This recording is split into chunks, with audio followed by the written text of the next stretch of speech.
laptop. Kita mulai dari outline yang terlebih dahulu. Jadi pada jurnal ini yang akan dibahas adalah terkait pendahuluan, kemudian ada etiopatogenesis, patofisiologi, manifestasi klinis dan diagnostik, serta yang terakhir adalah tata laksana terkait tromboangitis obliteran tuberkulosis.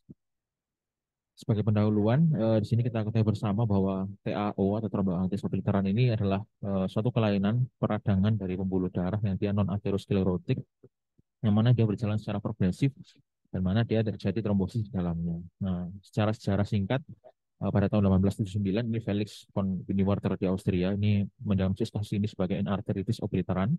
Kemudian pada tahun 1908 Louis Butler di Mount Sinai Hospital New York dia mengatakan bahwa ini adalah suatu Winiwerter-Burger syndrome atau disebut juga Burger disease yang saat ini kita kenal sebagai tromboangitis obliteran.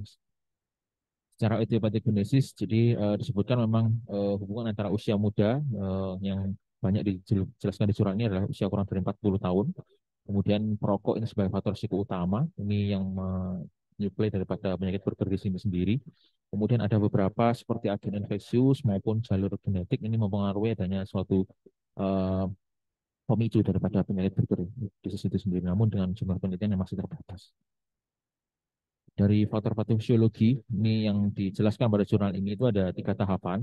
Yang pertama adalah memang terjadinya suatu panarteritis yang dia non nekrotikan, yang kemudian nanti akan menimbulkan reaksi peradangan sel PMN akut di semua lapisan dengan adanya trombus di intralumen. Kemudian nanti yang ke tahap 2 nanti dia akan terjadi perubahan PMN ini ke limfositik dan akhirnya menjadi suatu gambaran patogenomonik untuk tromboangitis obliteran, dan fase terakhirnya akan menyebabkan suatu adanya trombus yang matur dan akan terjadi gangguan vasodilatasi. Secara manifestasi klinis di sini di jurnal ini disebutkan ada 3 kriteria yang sebenarnya rata-rata adalah sama, menyebutkan bahwa satu adalah onset daripada usia. Di sini dikatakan memang kurang dari rata-rata 40 sampai 50 tahun dengan yang utama adalah smoking history. Nah, kemudian juga di sini dikatakan bahwa beberapa manifestasi klinisnya adalah di daerah infravogal daripada arteri.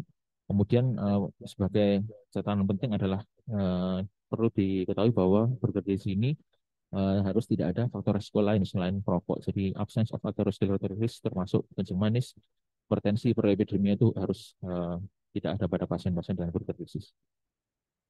Untuk terkait diagnostik sendiri ini yang kita ketahui adalah khas, mungkin gambarannya adalah pada CTA. Di jurnal ini dijelaskan mungkin diagnostik utamanya adalah CTA dengan gambaran Cox phenomenon. Jadi gambarannya seperti ini. Kemudian ini adalah disebut juga tanda Martel. Kemudian untuk ini adalah gejala klinis yang dapat kita temui apabila sudah terjadi suatu iskemia sampai dengan pasien harus dilakukan mutilasi jari. Ini yang dilakukan pada mereka di jurnal ini. Kemudian bagaimana untuk tata laksananya? Jadi untuk tata laksananya yang utama adalah simpatektomi, di mana ini dapat memungkinkan penyembuhan lesi nekrotik dengan tujuannya adalah meningkatkan pembentukan dari kolateral dan mengurangi daripada vasokonstriksi setelah kita intervensi aliran simpatis. Kemudian yang kedua adalah tentu dilakukan tindakan amputasi. Amputasi ini memang sebagai tindakan terapi akhir daripada kondisi-kondisi pasien yang kita tahu sudah mengalami nekrotik atau sudah mengalami dead limb.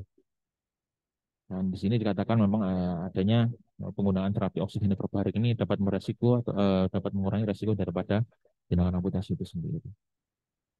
Kemudian ada tindakan PTA ini juga oleh mereka dapat dilakukan juga dengan tujuan adalah untuk memperlebar daripada pembuluh darah yang mengalami toksik fenomenon tadi sehingga aliran ke daerah perifer akan lebih optimal dilakukan, dan ini juga banyak dilakukan dalam jurnal ini.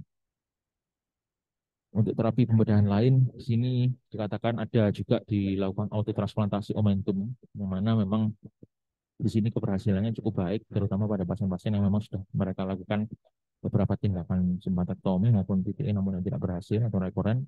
Maka pilihan terakhir kalau di jurnal ini mereka sebutkan bahwa ini dapat digunakan, fungsinya adalah nanti untuk membuat suatu neovaskularisasi daripada sisi distal dari pembuluh darah yang menjadi target utama dari hipertensi ini sendiri.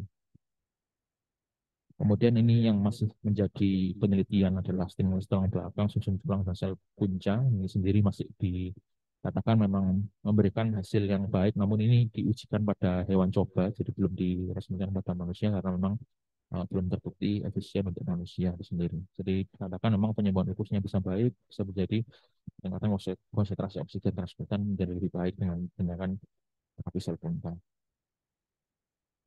Nah, terakhir mungkin untuk pengobatan dan tata laksana yang bisa kita berikan adalah memang pemberian pengetahuan farmakologi seperti obat-obatan pentoxifilin maupun sulostazol. Ini yang memang sudah terbukti memiliki respon yang baik terhadap pasien-pasien border disease. Kemudian juga aspirin ini juga dapat diberikan sebagai agen anti pembekuan darah yang dapat diberikan pada pasien. Kemudian juga pada jadwal ini disebutkan pemberian trombolitik interarterial seperti pemberian stabilinase ini sudah diujikan pada pasien-pasien mereka dan memiliki angka keberhasilan terapi untuk mengurangi resiko amputasi. Setelah terakhir adalah pemberian prostaglandin lopros. Ini secara oral maupun intravena ini dapat menurunkan resiko nyeri maupun penyembuhan lupus dikatakan 60% pada kasus di India di jurnal ini. Ini sebagai kesimpulan yang diambil bahwa penyakit Buerger memang sebagian besar akan sakit infeksius dari sembuh sendiri, dan namun ada beberapa besar ada akut yang berulang sehingga angka tindakan amputasi di mereka ini di daerah India jurnalnya ini masih tetap tinggi, di mana merokok atau sebagai cessation ini memang menjadi ideologi yang paling penting dalam berhubungan dengan pernafasan yang buruk.